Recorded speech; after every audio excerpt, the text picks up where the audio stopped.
Hey everybody, welcome back to the channel. I thought I'd do something a little bit different today because I've noticed that one of the key things about learning NLP is watching people who are very skilled practice NLP. And there is a man named Darren Brown, who's a very skilled neuro-linguistic programmer who does NLP for entertainment. So watch this video with me and I'm gonna break down what it is that I see him doing. And hopefully, as you watch this, you can start to gain new insights and increase your skill set more rapidly. I'm Carolina. Carolina, very good to meet you. And Shannon. Shannon, excellent. And April, very good to meet you. I realise it's a personal question, but if I asked you, is there a belief, either about yourself or about things generally, that you would like to believe more than you do? Something maybe you don't believe, but it'd be useful if you did believe, or That I could do better in school. I believe that I could get all my homework done. but that image is sort of not quite certain somehow. So the first thing that we're seeing here is a very basic elicitation. So Darren does a very standard elicitation. Is there a belief that you don't have but that you'd like to have? Something that if you were more sure of, it would be better for your life. And his sensory acuity, his ability to witness what's happening with the person in front of him, he notices by watching where her eyes move that she makes a picture, and he puts his hand right on where she's making the picture. And so you'll notice in a moment he anchors that, number one, visually to his hand, so that later on he can begin to move the picture, but he also reaches over and he touches on the shoulder to create a kinesthetic anchor as well. So he's anchoring here with his hand, his touch, and also his voice tone. Pay attention.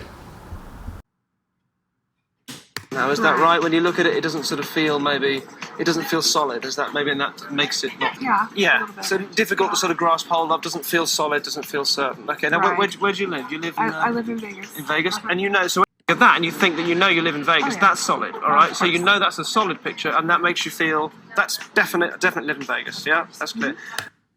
And then so what we saw here is he elicits and anchors the resource. So immediately he does a little bit of a pattern interrupt to break her out of that state. He goes, okay, and so where do you live?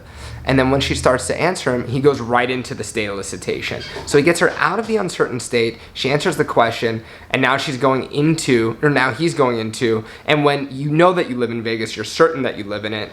And he noticed with his calibration where she made the picture, stuck his hand right on that location. And you'll also hear in his voice that his tonality changed, and he increased his certainty and his conviction, and reached over, anchored that in that location with that touch. And the other one is a bit different. Now look, if you take this other image, all right, take the image of you succeeding and doing well, the one that feels a little bit kind of uncertain and difficult, and difficult to grasp. If you move that over here, you take the same image of you being able to succeed and lock that into place, which is just there, isn't it? Now when you look at it, does that feel more certain? Yeah, it does. So as you look at it now, that image of you being able to succeed and write your paper, how does it feel when you look at it?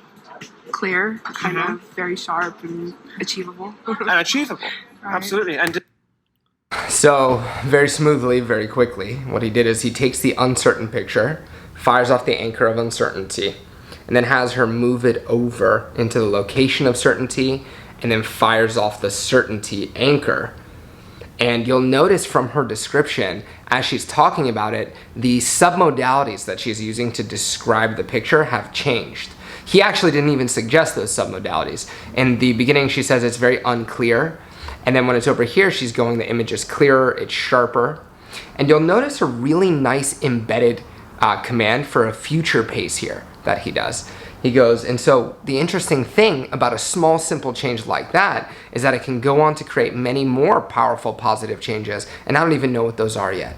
So if you're familiar with ericksonian language, you'll recognize some of that, but he did a real quick, elegant belief change with anchoring visually, tonally, and kinesthetically, and also set up a really cool future pace. Now, he's about to take those two anchors that he set and do some mentalism, which is essentially applied NLP for magic. And so you'll see how quickly, now that he has a certain belief and an uncertain belief, he can change her other beliefs. Check it out.